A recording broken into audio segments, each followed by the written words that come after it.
നിങ്ങളുടെ കുട്ടിയുടെ സംസാര ശൈലി, സംസാരത്തിന്റെ ടോൺ, റിതം ഈയിടെയായി മാറിയതായിട്ട് നിങ്ങൾക്ക് തോന്നിയിട്ടുണ്ടോ? അവർക്കെന്തെങ്കിലും അസ്വാഭാവികമായ പെരുമാറ്റമോ, എന്തെങ്കിലും ജെസ്റ്റേഴ്സോ, ആക്ഷൻസോ ഒക്കെ ഉള്ളതായിട്ട് നിങ്ങളുടെ ശ്രദ്ധയിൽപ്പെട്ടിട്ടുണ്ടോ? എങ്കിൽ ചിലപ്പോൾ ഇത് നിങ്ങളുടെ കുട്ടി അമിതമായി കാർട്ടൂൺസ് കാണുന്നത് കൊണ്ടാകാം. എന്തുകൊണ്ടാണ് കുട്ടികൾ ഇങ്ങനെ കാർട്ടൂൺ ക്യാരക്ടേഴ്സിനെ ഇമിറ്റേറ്റ് ചെയ്യുന്നത്?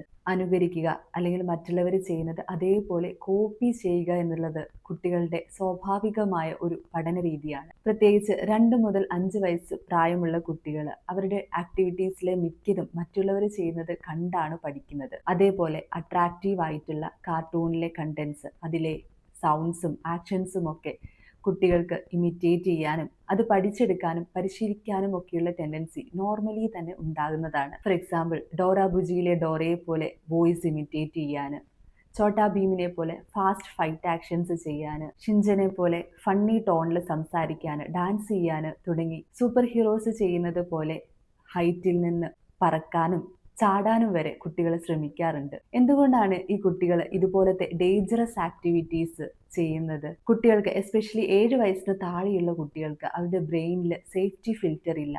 അതായത് ഇത്തരത്തിലുള്ള ഡേഞ്ചറസ് ആക്ടിവിറ്റീസ് റിയൽ ലൈഫിൽ ചെയ്യാൻ പാടില്ല എന്നും അങ്ങനെ ചെയ്താൽ സ്വന്തം ലൈഫിന് അത് ആപത്താണ് എന്നും അവർ റിയലൈസ് ചെയ്യുന്നില്ല. അപ്പോൾ പേരൻസ് എന്താണ് ശ്രദ്ധിക്കേണ്ടത്? Super hero stunt, super hero contents ഒക്കെയുള്ള കാർട്ടൂൺസ്, അതേപോലെ അൺറിയലിസ്റ്റിക് ആയിട്ടുള്ള ഡേഞ്ചറസ് ആയിട്ടുള്ള ആക്ടിവിറ്റീസ് ഒക്കെയുള്ള കണ്ടന്റ്സ്, ഹൈപ്പർ ഫാസ്റ്റ് ആയിട്ടുള്ള വിഷ്വൽസ് ഉള്ള ലൗഡ് ബാക്ക്ഗ്രൗണ്ട് നോയ്സസ് ഒക്കെയുള്ള കാർട്ടൂൺസ് കുട്ടികൾക്ക് കഴിവതും ഒഴിവാക്കുക. കുട്ടികൾ എപ്പോഴും അവരുടെ ലാംഗ്വേജ് ആയിക്കോട്ടെ, അവരുടെ സ്കിൽസ് ഒക്കെ പഠിക്കേണ്ടത് കാർട്ടൂൺ ക്യാരക്ടേഴ്സിൽ നിന്നല്ല, റിയൽ ലൈഫിൽ അവരുടെ പാരൻസിൻ്റെ അടുത്തുനിന്നും ടീച്ചേഴ്സിൻ്റെ അടുത്തുനിന്നും മറ്റ് പിയർ ഗ്രൂപ്പിലെ ആൾക്കാരും ഒക്കെ ആയിട്ട് മിങ്കിൾ ചെയ്തിട്ടാണ് എന്ന് ഓർക്കുക.